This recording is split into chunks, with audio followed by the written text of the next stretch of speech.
In today's video, I'm going to teach you how to create Google Analytics dashboard. By the end, you'll know exactly where to go, what to click, and how to start shaping a dashboard that highlights the metrics you care about most, all without getting lost in the interface. First, open your Google Analytics account. Make sure you're signed in and looking at the correct property so that the data you see reflects the website or app you want to analyze. If your view looks a bit different from mine, don't worry. Interfaces can shift slightly, but the core options will be the same. Once you're in, look to the left-hand navigation and click Explore.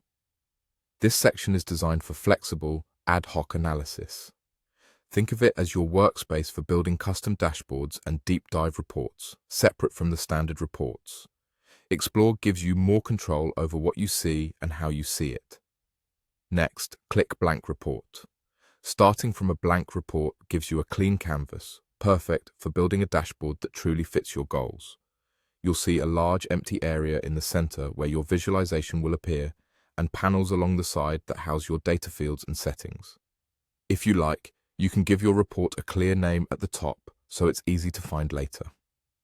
Now, click into the canvas area. This is where you can drag and drop elements, and feel free to experiment to suit your unique objectives. You'll notice options for dimensions and metrics, as well as different visualization types. Drag items from the panel into the canvas to start shaping your view. For example, you might drop a chart type into the canvas, then add a metric like users or conversions, and a dimension such as source, page title, or country. As you arrange elements, the visualization updates right away, so you can see what works and what doesn't. A few tips as you experiment. Keep your primary objective in mind so the dashboard remains focused and readable. Start with the essentials and only add elements that answer a specific question or support a decision. If something looks cluttered, simplify it by removing or rearranging components.